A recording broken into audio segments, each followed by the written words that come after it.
Olá, espero que esteja bem. Vamos iniciar nesse bloco a segunda aula de Geografia para falar sobre os temas de Geografia Econômica e Globalização, tá bom? Nós vamos falar sobre a nova divisão internacional do trabalho, sobre a divisão internacional do trabalho e sobre a nova divisão internacional do trabalho.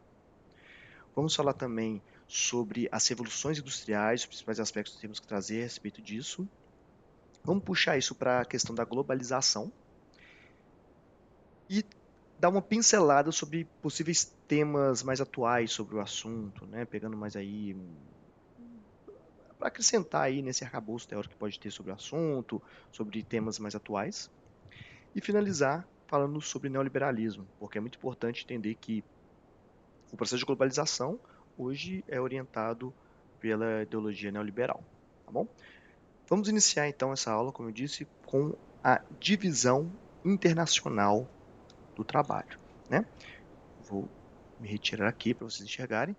Essa daí é uma ilustração, né, bem ilustrativa de fato, né, do que é a divisão internacional do trabalho, mas vamos aprofundar em cada tema, né? Bom, o que é a divisão internacional do trabalho?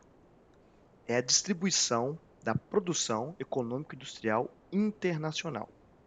Parte do pressuposto que é o seguinte, que nenhum país é potencialmente produtor de todas as mercadorias. Logo, há uma divisão entre eles para produzir aquilo que é necessário. Porém, né, essa divisão dos campos é relacionada à especialização, né, pelo planeta, o que cada um foi se especializando. Mas é importante dizer que essa distribuição não segue necessariamente uma lógica técnica. Tá? Isso é muito importante ressaltar. Essa divisão pode sim ser geográfica, histórica, mas eu diria principalmente politicamente construída. Tá? Vamos ver isso, né? Com mais profundidade, mais aprofundamentos. Mas nessa ilustração que a gente vê é o quê? A, a, as etapas da evolução dessa, dessa divisão internacional, né?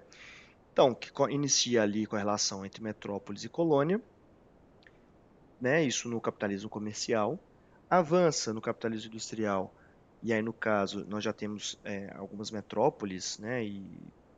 Né, ainda metrópoles falando sobre a Revolução Industrial, e as colônias, ou alguns países já recém-independentes, né, fornecendo também algumas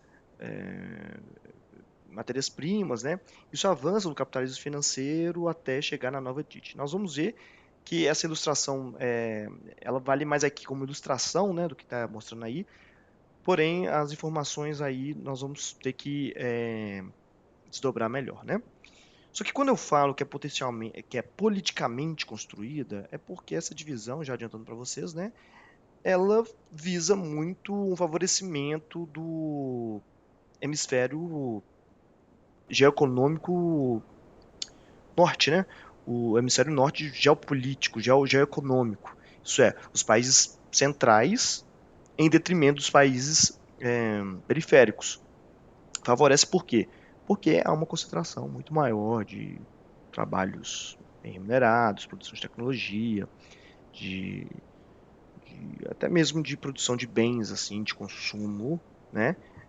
Enquanto os países periféricos vão, de certa maneira, ficarem ali, né, com a função, com a funcionalidade, em termos globais, de produzir, de serem explorados e produzirem commodities, né, matéria-prima. E nós vamos ver que isso foi construído, tá? Então, a divisão internacional do trabalho pode ter sido iniciada ali durante o colonialismo, né? A questão da produção, da relação de metrópoles e colônias. Ela está ali na base do mercantilismo, que é aquela ideia de acúmulo de riqueza, e também já controle de mercados, né? Nós podemos usar alguns exemplos práticos de que esse controle de mercado foi um fator importante, decisivo para o que é a distribuição hoje, né? Ou pelo menos de como foi sucedendo nessa divisão. Mas temos aí o exemplo do Alvará de 1785, que proibia, por exemplo, que no Brasil houvesse qualquer tipo de produção de manufatura. né? Outro exemplo também é a consolidação do comércio triangular. As funções de cada é, parte ali, né, envolvida na expansão marítima. Nós temos a metrópole, que tinha um monopólio da manufatura. Esse monopólio foi instituído não pela lei do mercado, mas por leis de, né, regra do mais forte, né, do mais bem armado, porque nesse momento na Europa era importante ter esse monopólio para o acúmulo de riqueza, para o desenvolvimento industrial muito recente, né? Então, não foi algo dado pelas especializações de cunho natural, né, da natureza, né? Nunca foi sobre isso, foi sobre essa instituição mesmo de estratégica de como é importante naquele momento ter um monopólio das manufaturas ser todas produzidas aqui. Algo que depois a evolução da divisão da DIT, né, vai reorganizar isso, mas mantendo a ideia estratégica, né?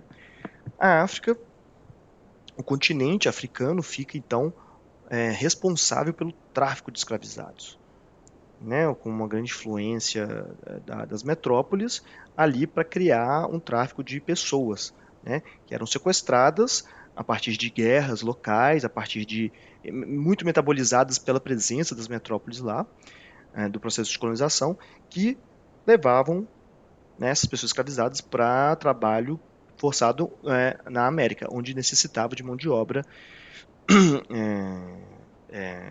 para iniciar ali a implantação dessa economia colonial, né? No caso, a América ficaria responsável então pelo fornecimento de especiarias, mas também onde foi feita a estrutura, o modelo, né, de produção que a gente conhece como plantation, que é basicamente a produção de commodities, não se pode falar em commodities nesse momento, né, mas especiarias, mas também de algumas matérias-primas, por monocultura, por mão de obra escrava, totalmente direcionado para exportação, né, em grandes propriedades, né? Então não era uma produção descentralizada, era muito centralizada em latifúndios, né? Então já tem essa constituição. Lembrando que a monocultura, quando fala monocultura, nós vamos falar isso mais para frente, quando for falar sobre espaço rural, mas a monocultura, ela, estrito senso, é a produção de um só tipo de cultivo, né? Mas aqui nós podemos dizer que a monocultura, como diz um teórico chamado Porto Gonçalves, diz que a monocultura também é monodirecional, né? Então a monocultura ela serve também para atendimento unilateral, né? No caso, direcionando a produção para as metrópoles. Numa próxima fase, a gente entra no capitalismo industrial, em que alguns precursores dessa indústria, né, que antes estava ali mais caracterizada como manufatura, já agora constitui como indústria, como uma burguesia industrial que já tem ali acúmulo de riqueza suficiente para reinvestir, fazer grandes unidades industriais, obviamente para aquela época, né? E aí tem o pioneirismo da Inglaterra nesse processo, mas que também se espalha de forma ainda muito não em grandes intensidade, né? Mas a França e a Bélgica também pegam um pouco desse início aí da Revolução Industrial. Bom, como eu disse, o surgimento da burguesia industrial como uma nova classe social que vai depois até ocupar a política, né? De forma bem rápida, na verdade. E aqui surge uma demanda maior por matéria-prima das colônias e ex-colônias, né? Estabelecendo já um novo ritmo da dinâmica de transporte, né, de produção e transporte dessas matérias-primas para esses países, né? Então já tem ali até uma produção mais, podemos dizer assim, mais ordenada da matéria-prima intercontinental, né? Então, para atender a indústria têxtil na Inglaterra, já havia ali a produção de algodão em algumas partes dos Estados Unidos, e até mesmo depois de um tempo o Brasil entra com essa produção também. Então, enfim, já é uma organização da produção, da cadeia produtiva de valor a nível internacional. E aí a gente chega no capitalismo financeiro, né? Aqui no capitalismo financeiro já é uma outra estrutura, porque para além de do produto que era feito nas indústrias, a gente tem aqui o capital, né? O acúmulo de capital já chegou num nível grande, a tecnologia já criou, principalmente tecnologia de informação, já criou condições para que o capital transite entre nações, né? Então aqui a circulação de capital, investimentos, lucros, juros e royalties já entra nesse processo aí, né?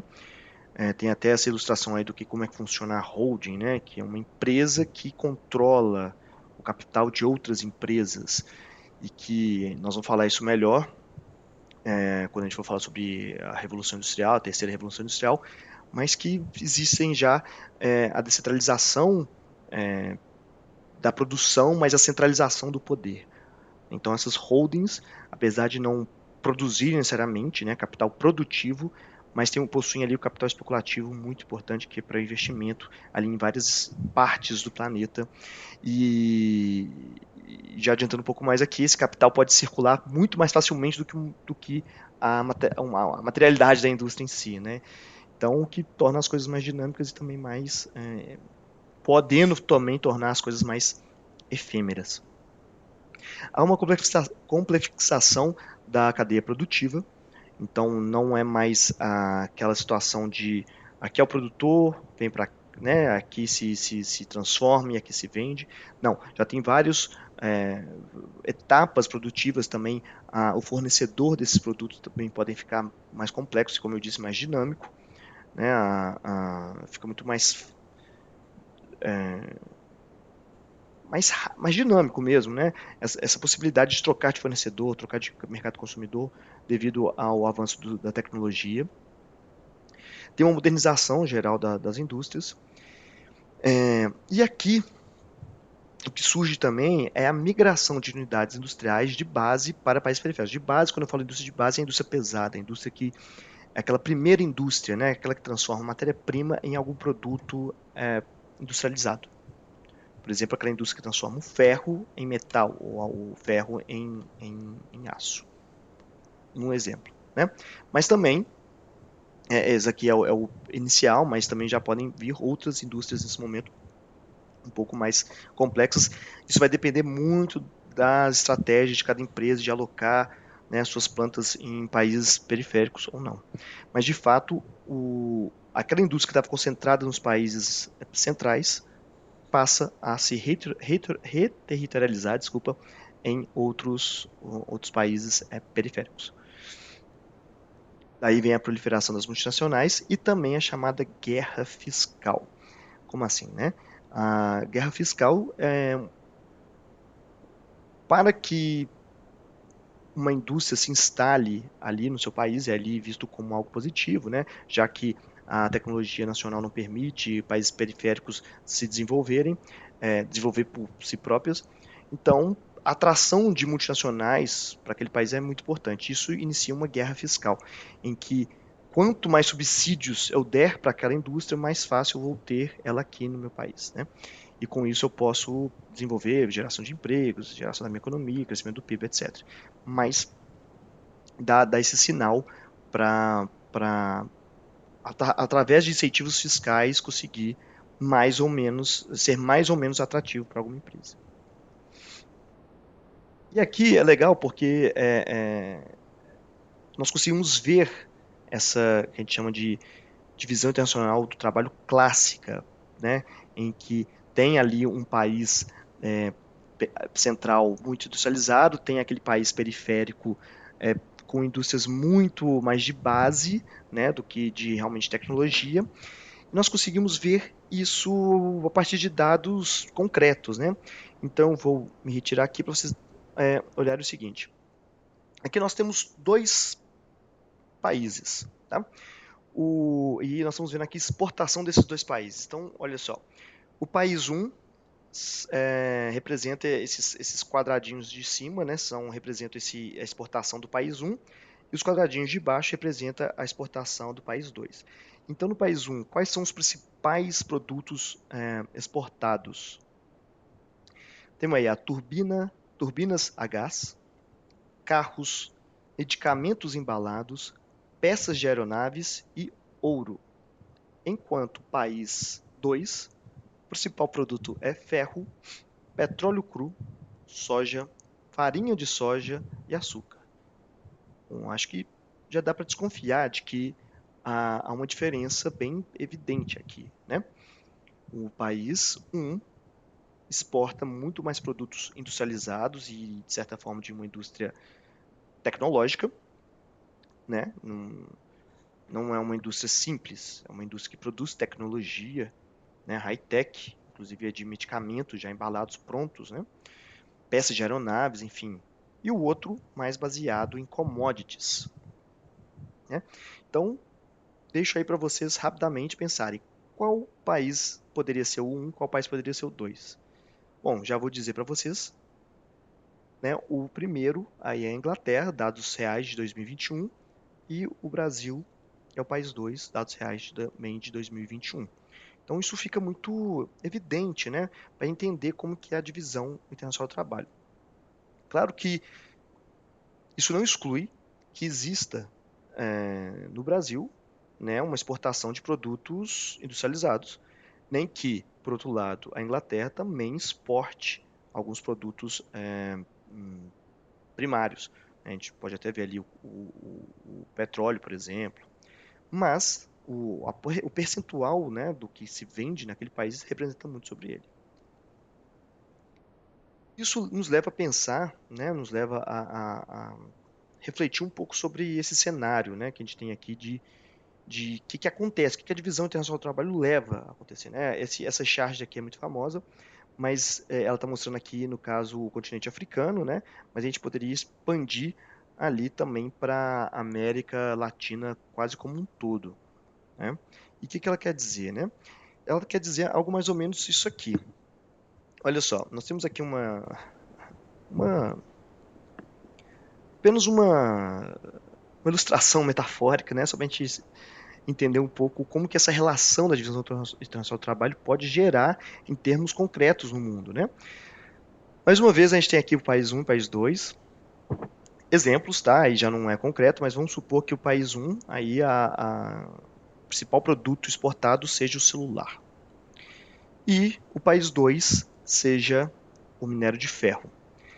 Vamos pensar rapidamente no seguinte: o país 1 ó, que vende celular, o celular tem aí em média 206 gramas, né? Esse é o peso mesmo dele, e ele custa, cada unidade, $700. Enquanto o ferro, que já é vendido, né, no peso, de fato, uma tonelada custa $110. A reflexão que eu quero levar aqui é o seguinte: quanto, né, de ferro seria necessário para comprar o celular? Então, né, o celular custa $700 ou mais de 6 toneladas de ferro. Isso leva, né, uma reflexão sobre realmente o que se retira de material, o que se retira do solo, né, dos países, vamos dizer assim, explorados, que estão nessa função na divisão internacional do trabalho enquanto explorados, né, de ser fornecedores de produtos primários, enquanto aqueles que detêm tecnologia, essas indústrias, como que essa relação fica, né? Isso nos leva a pensar um pouco sobre algo que o escopo da economia ecológica fala muito sobre esse problema, até mesmo, da natureza ser uma fonte de recursos, mas também ser, do outro lado, um depósito de lixo. E quando né, os pensadores da economia ecológica falam isso, eles criticam que a nossa economia se baseia ali só nessa chamada transumância do sistema econômico. É o que passa de um lado para o outro, né?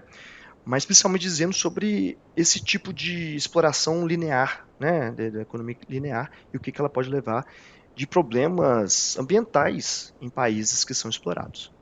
A gente pode também levar a reflexão sobre as vantagens comparativas de David Ricardo, quando ele fala sobre a especialização de cada de cada país, de cada nação, né?